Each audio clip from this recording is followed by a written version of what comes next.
Sega Rétro Vieux. Bonjour à tous et bienvenue dans cette nouvelle émission sur les jeux rétro de Sega. Aujourd'hui nous allons voir un jeu extrêmement peu connu, comme d'habitude sur mon réseau. Alors aujourd'hui c'est Arcana Strikes qui est sorti sur Sega Saturn, comme vous pouvez le voir, à la fin des années 90. Le jeu est essentiellement un jeu de cartes qui se passe donc avec un protagoniste qui sera défendu de part et d'autre par des monstres. Les cartes sont au nombre de plus de 300 à collectionner, mais on va directement au vif du sujet. Alors là, j'ai une bonne sauvegarde. Le jeu est extrêmement prenant, il est long du fait que chaque combat prend un certain temps.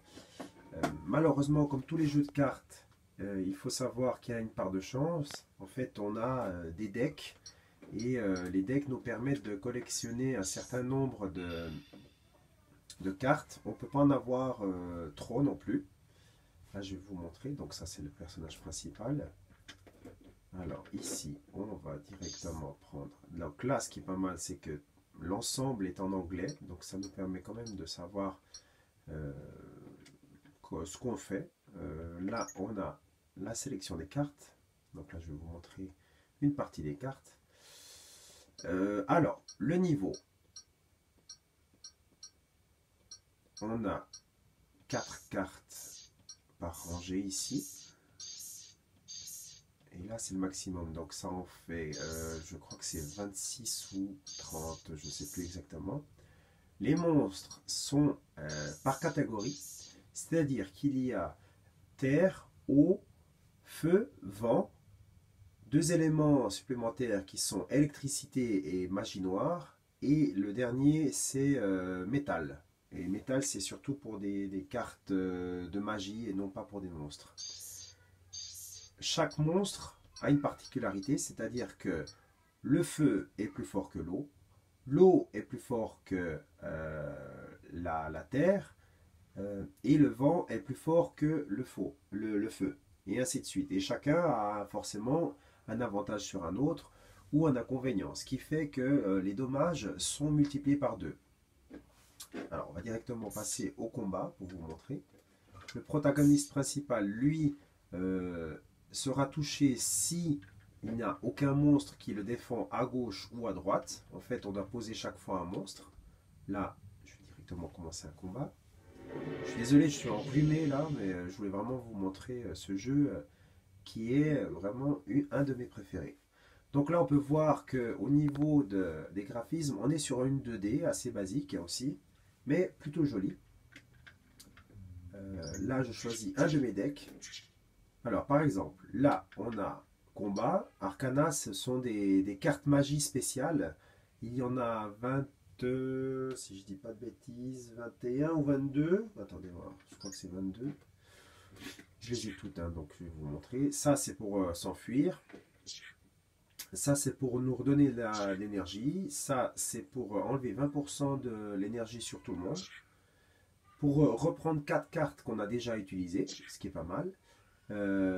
Pour l'équilibre, c'est-à-dire que si il y a, on va dire, 2 monstres d'un côté et un de chez moi seulement, et ben il va supprimer celui qui est en face. Ça c'est le miroir. Chaque attaque qui sera envoyée par l'adversaire, ben ça lui revient directement dessus.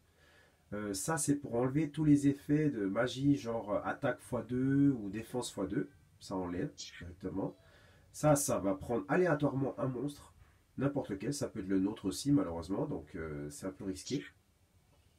Ça, ce qui est pas mal, c'est que durant 2 tours, on peut éviter que le personnage, l'adversaire en fait, n'utilise de cartes pour invoquer un monstre. Donc pendant 2 tours, il ne peut pas en invoquer. Ça, c'est pour redonner de l'énergie. Ça, c'est pour donner de la force à ceux qui sont élémentaires. Élément vent, c'est l'agilité, donc ils évitent. Élément feu, c'est vraiment l'attaque pure. Ça, je ne me rappelle plus exactement. Je crois que c'est pendant 6 tours, mais je ne sais plus exactement. Ça, c'est pour augmenter la capacité des attaques. Revenir en arrière, je crois. Bloquer les attaques. Euh, Quelque chose comme ça aussi. Bloquer avec un autre système. Balance, donc ça c'est pour rééquilibrer. Joker, on en reprend une des cartes magiques qu'on a déjà utilisées parce qu'il faut savoir qu'on peut utiliser qu'une fois de ces cartes qui sont présentes actuellement. Et celle-là qui est une de mes préférées, qui est plus difficile à voir, donc vous voyez 22 sur 22. Celle-là, pendant 2 tours, l'adversaire ne peut strictement rien faire. Ensuite, remove, donc on retire un monstre qu'on a sur notre carte. Ou discard, c'est on veut vraiment jeter une de nos cartes, on la sélectionne et on ne veut pas l'utiliser. Parce qu'on est obligé d'utiliser chaque fois une carte. Hein. Donc on fait battle. Là, je pose directement un de mes monstres. Les monstres peuvent évoluer peuvent passer à un stade supérieur, c'est-à-dire à une évolution comme les Pokémon en fait, une fois, voire 2 fois. Là actuellement, par exemple, mon dragon, il a évolué 2 fois, c'est le maximum. Lui, il est attaque type métal, donc c'est le plus fort. D'ailleurs, c'est vraiment l'élément le plus fort. Il y a un guidebook qui pourra vous aider, qui est malheureusement en japonais, mais qui vous montre exactement tous les monstres qu'il y a à disposition. Le gros défaut du jeu, c'est justement que ça soit aléatoire, le tirage des cartes. Il faut savoir également que là, par exemple, je vais prendre des cartes métalliques et j'en prends 3 directement. On peut utiliser 4 d'un coup et j'attaque tout le monde en face. Et vous allez voir que c'est surtout des... Donc là forcément, j'ai déjà tué le boss parce que là, j'ai un niveau juste de monstre. Je n'ai même pas eu besoin d'utiliser. Win. Alors, le défaut du jeu, pour être assez rapide, c'est que, comme je disais avant, c'est aléatoire et il est quasiment, et je le dis bien, impossible de collectionner toutes les cartes disponibles dans le jeu.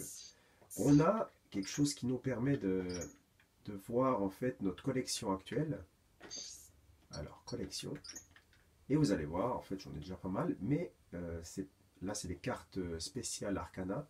Je les ai les 22, forcément, ça c'est plutôt pas mal.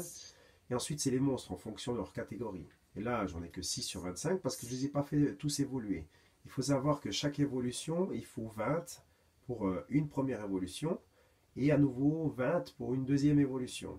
Plus le niveau est élevé et plus il est difficile de les faire évoluer. Je m'entends par là que quand on arrive vers la fin du jeu, en fonction de notre level, si on arrive à un level de, je veux dire, 50 ou 60, il est quasiment impossible d'évoluer plus parce que l'expérience sera vraiment très très minime. Genre de chaque combat, on gagne 2 ou 5 d'expérience et sachant qu'il faut 1000 pour passer à un niveau supérieur, je vous laisse faire le compte du nombre de combats qu'il faut. Donc un jeu extrêmement bien, vraiment plaisant, qui demande du temps, qui est assez compréhensible, pas trop cher, on peut le trouver facilement sur internet. Et je vous conseille vivement de prendre le guide qui existe aussi, un guide qui se trouve sur internet. Voilà, ça c'était pour Arcana Strike, j'espère que ça vous a plu. Et je vous reprendrai en fait d'un autre jeu de cartes type RPG bientôt. Actuellement donc sur Sega Saturn aussi. Merci à tous. Au revoir.